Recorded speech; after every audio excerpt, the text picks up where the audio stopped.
imekwisha. Na yule deputy president atatoka kwa hii serikali, siku hiyo serikali itakuwa imekwisha. Na tutakanyaga hii serikali turarue mpaka chini. Anataka nikueleze huyo ngeno mnashika, ile matatizo mnatafuta mtaipata. Wale watu wanaendelea kupiga vita ya naibu wa rais. We are profiling you. We are marking you and we are profiling you. Ikifika wakati tutawashughulikia. Na wakitaka hii Kenya tutakanyagana mpaka wajue hawajui. Nini mjue sisi sio wale ambao wanarushanga mawe na kungojea tear gas. You know us very well. Tukianza tutasimamisha nchi.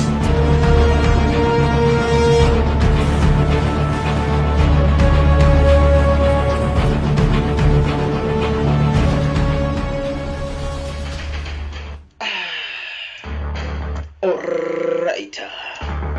Barabara. Asante sana. Puzi tena kibisha. Endapo hapo basi ni mwanzo wa sinema, ikiwa hapo basi ni kwenye ruti za introduction, title la sinema likiwa ni The Warlords. Asante sana. The Warlords ikiwa ni title kamili la huru sinema Puzi maridadi. Ndugu brother mpenzi mtazamaji, tuingie kanisa kidogo ari. Biblia hapo James 3 inasemekana kana kwamba ulimi ni silaha fulani kama upanga, mashete, uswadi, yani ulimi ni silaha hatari kubwa. Cheki maneno. Kisa maana wanasiasa wanajua kuchochea vita na kakinuka kitanzi vavarai.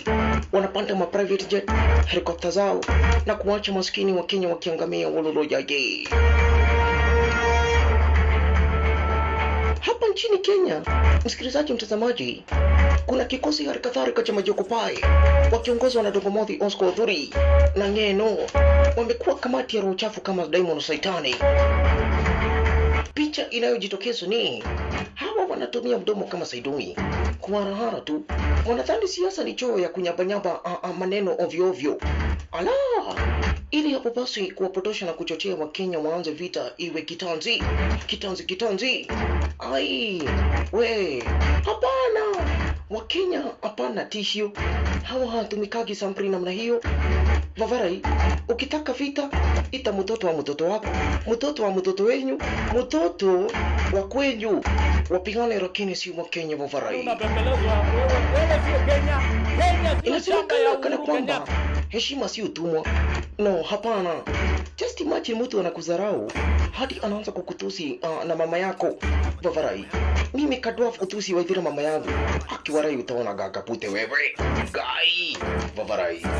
Na sasa ikifika ni matusi na mzazi, ai, hapana wewe ndi woka mudo.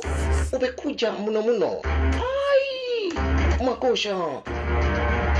Nyakati enzi wa mwaka 2007, kuna kikosi cha wanasiasa bila shaka basi pale kabla ya uchaguzi walianza kuchochea wananchi. Cheki maneno. Kipkaria Kones, Rona Raboso, Musa Saina, hao walikuwa wale wajaja umeme. Walianza basi kuchochea wananchi ati Rais Mwai Kibaki arudi kwao kule Nyeri. Unaona? Na baada ya uchaguzi wa 2007, Wakenya waliuana unyama, Wakikuyu kupoteza mashamba na maskini